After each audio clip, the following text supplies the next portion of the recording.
인생과 풍랑 이렇게 정해봤습니다. 우리가 인생을 살아가면 원하든 원하지 않던 우리에게는 풍랑이 찾아옵니다. 그 풍랑을 어떻게 잘 이길 수 있나, 이 시편 107편 말씀 속에서 하나님의 인도하심이 있기를 원합니다. 바다가 그러하듯이 삶의 항로에도 순풍만 있는 것이 아니라 역풍도 불어오고 잔잔한 물결만이 있는 것이 아니라 거센 풍랑도 일어나는 것입니다. 그렇기 때문에 사람이 한 세상을 살아가는 동안에 무수한 풍랑을 겪게 되는 것입니다. 어떤 사람은 경제적인 풍랑을 당하여 절망과 파멸에 이르는가 하면, 어떤 사람은 육체적인 풍랑으로 인하여 목적하는 소원의 항구로 더 빨리 나아가는 사람도 있습니다. 그러므로 우리는 다가오는 풍랑은 왜 일어나며 어떻게 하면 풍랑을 극복하고 영광스러운 승리를 획득할 수 있는가를 성경에 기록된 여러 풍랑에 인한 기사들을 통해 그 해답과 지혜를 얻고자 합니다. 그러면서 알아야 할 것은, 세상에서는 성도들이 고난을 당하나 천국에서는 회개하지 못한 불신자가 영원한 고통을 당할 것입니다. 본 회포는 하나님은 항상 우리와 함께 계신다, 이렇게 기록을 하고 있습니다. 그러나 하나님은 고난 가운데 처한 우리 인간들을 그대로 두실 때도 있다고 하면서, 저 믿음의 족장 아브라함을 보라, 동방의 의인 욥을 보라, 저 능력의 사도 바울과 베드로를 보라 하셨습니다. 풍랑이 일어나는 이유 중에서 요나 선지자를 살펴보겠습니다. 우리 심령 속에 고요히 말씀하시는 하나님의 말씀을 거역하면 그 말씀은 생활 가운데 폭풍이 되어 내 경제와 육체와 자녀의 직장 속에 다가오는 것입니다.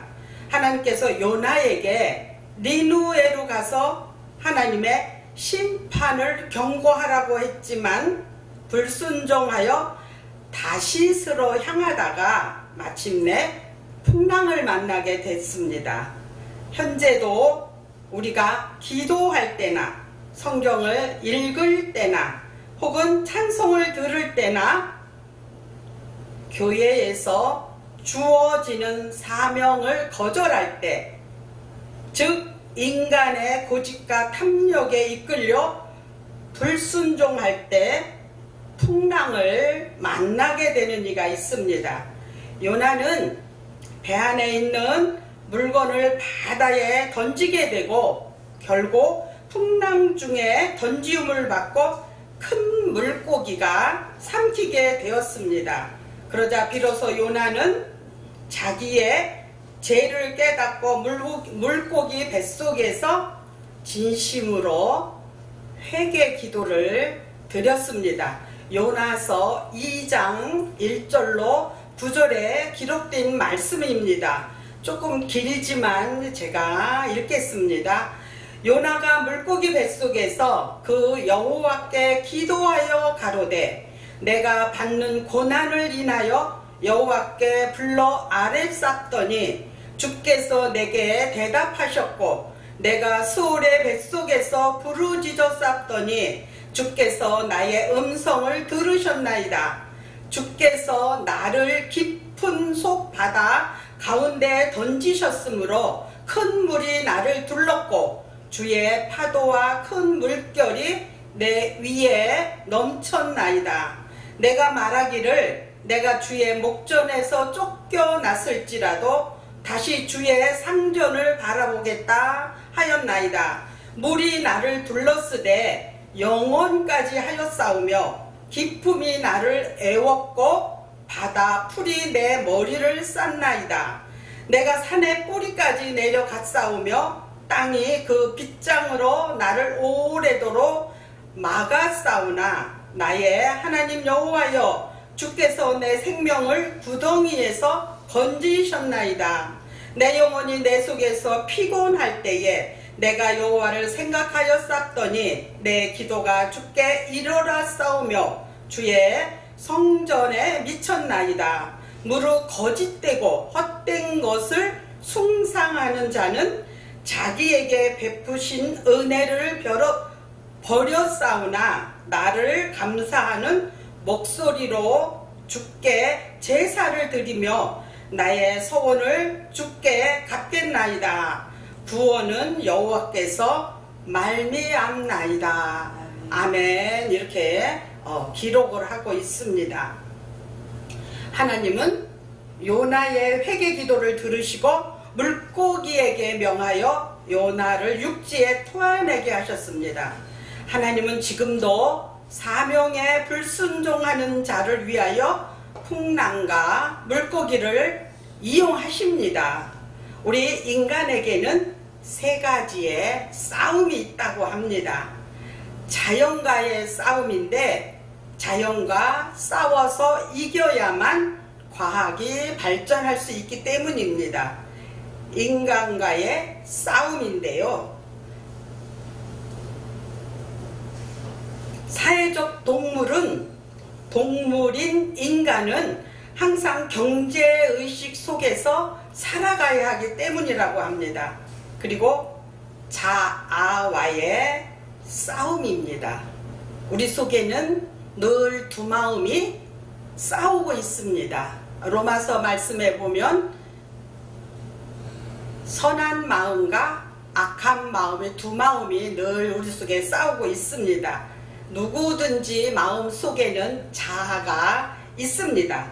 자아의 싸움이라고 볼 수 있는데 우리 자신과의 싸움에서 우리는 승리해야 합니다. 죄와 더불어 싸워서 이겨야 하는 것입니다. 탐욕과 더불어 싸워서 이겨야 하고 악과 싸워서 이겨야 합니다. 게으름과 나태와 비겁과 무지와 죽음과 싸워서 이겨야 한다는 것입니다. 사도 바울은 로마서 7장에서 자기 자신과의 싸움에서 고민하고 있음을 고백하였습니다. 한 번은 예수님께서 제자들에게 호수 저편으로 건너가라고 명하셨습니다. 제자들은 그 말에 순종하여 갈릴리 호수로 노를 저어 나갔지만 갑자기 풍랑이 호수로 내려쳐 큰 위험을 당하였습니다. 누가복음 8장 22절에서 24절에 기록된 말씀입니다. 하루는 제자들과 함께 배에 오르사 저희에게 이르시되 호수 저편으로 건너가자 하시매 이에 떠나 행선할 때에 예수께서 잠이 드셨더니 마침 광풍이 호수를 내리치매 배에 물이 가득하게 되어 위태한지라. 제자들이 나와 깨워 가로되 주여 주여 우리가 죽겠나이다 한데 예수께서 잠을 깨사 바람과 물결을 꾸짖으시니 이에 그쳐 잔잔하여지더라. 아멘. 이처럼 우리는 성실하게 하나님의 말씀에 순종하여 나아갈 때도 사단은 우리를 풍랑 중에 몰아칠 때도 있습니다. 아멘. 마귀를 대적하라 그리하면 너희가 피하리라.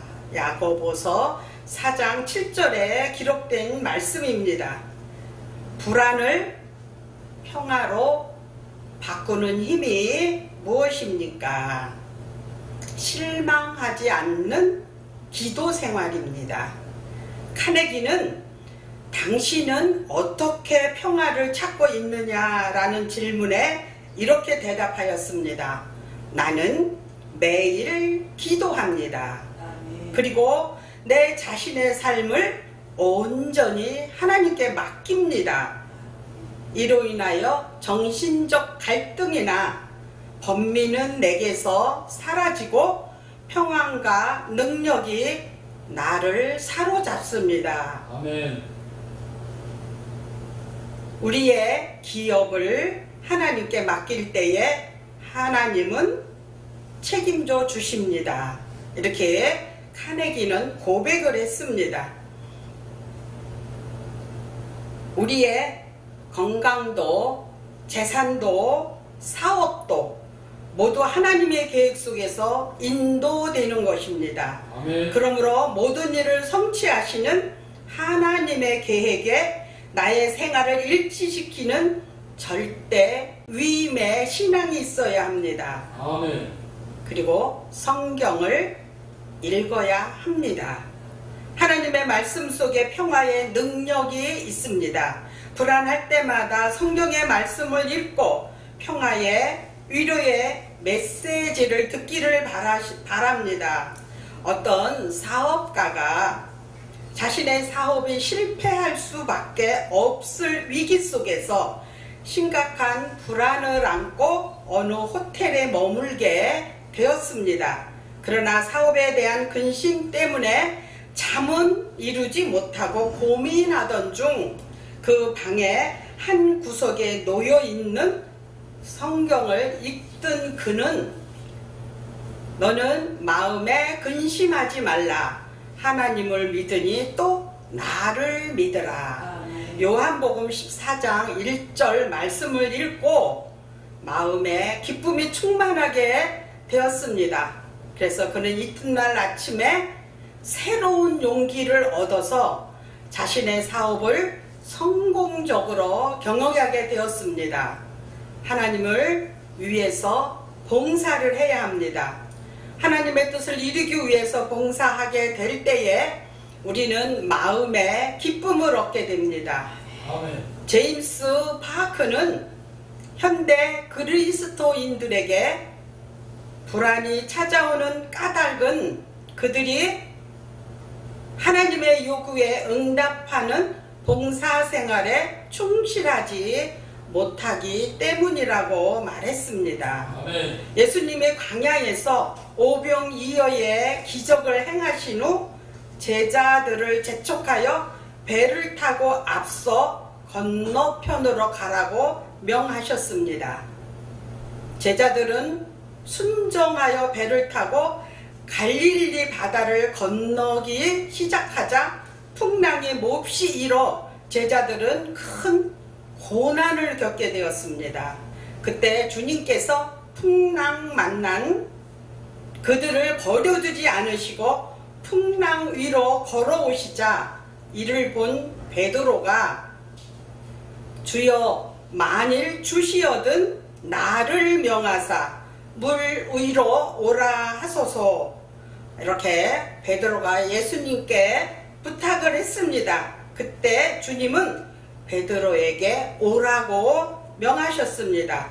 순간 베드로는 물 위로 걷기 시작하다가 다시 풍랑을 보고 무서워 바다에 빠져들게 되자 주여 나를 구원하소서라고 소리 지르자 주님은 손을 내밀어 저를 붙잡으시며 믿음이 적은 자여 왜 의심하였느냐라고 말씀하셨습니다. 우리 생활 속에서 주님이 오라고 하시는 길을 가다가 풍랑을 만날 때는 이와 같이 인생 항로에 다가오는 여러 종류의 풍랑에 대하여 올바른 이해와 태도를 취하는 지혜로운 우리 모두가 되시기를 예수님의 이름으로 축복합니다. 아멘. 마귀의 해방으로 일어나는 풍랑을 더욱 크게 부르짖는 우리 모두가 되기를 바랍니다. 아멘. 하나님의 말씀에 순종하여 일어나는 풍랑을 회개하는 우리 모두가 되시기를 바랍니다. 믿음의 연단을 위해 일어나는 풍랑은 파도를 보지 말고 주님만을 바라보면서 오라는 음성만을 들어야 합니다. 아멘. 하나님의 영광을 위한 풍랑을 욥처럼 견디며 승리할 때 갑절에 와지는 축복을 믿으시기를 바랍니다. 아멘. 기도하고 방황치 말아야 합니다. 아멘. 구하는 자에게 주시고 두드리는 자에게 열어주시고 찾는 자에게 만나 주시겠다고 하셨습니다. 포기하지 말고 강구해야 합니다. 누가복음 11장 11절에서 13절에 기록된 말씀입니다. 너희 중에 아비 된 자 누가 아들이 생선을 달라 하면 생선 대신에 뱀을 주며 알을 달라 하면 전갈을 주겠느냐? 너희가 악할지라도 좋은 것을 자식에게 줄 줄 알거든. 하물며 너희 천부께서 구하는 자에게 성령을 주시지 않겠느냐 하시니라. 이렇게 기록이 되어 있습니다. 아멘. 우리가 환난 중에도 즐거워함은 환난은 인내를, 인내는 연단은 소망을 이루게 되며 우리에게 주신 소망이 부끄럽지 아니함은 보증으로 성령을 주셨으며 하나님의 사랑이 우리 마음에 부은 바 되었기 때문입니다. 로마서 5장 3절에서 5절에 기록된 말씀입니다. 맹렬한 파도와 바람이 갑작스럽게 고요해진 그 일이 사람의 힘으로 된 것이 아닌 하나님의 섭리로 된 것임을 깨닫게 합니다. 이처럼 하나님께서는 모든 자연을 자기의 명령에 복종하도록 함으로써 인간들에게 자신의 능력을 나타내십니다. 아멘. 이와 같은 형식으로 하나님께서는 어떤 사람의 마음 상태도 순간적으로 평온하게 바꾸실 수 있는데 마음에 태풍이 그렇게 속히 평정되는 것이 하나님을 모르는 사람들에게는 기적으로 보입니다. 아멘. 우리는 하나님을 알기 때문에 하나님이 하셨습니다 이렇게 고백을 합니다. 세상 사람들은 하나님은 사람이 할 수 없는 것만 하나님이 한다고 이럽니다. 우리는 그러지 않지요. 우리가 할 수 있는 것도 하나님이 하시고 우리가 할 수 없는 것도 하나님은 하십니다.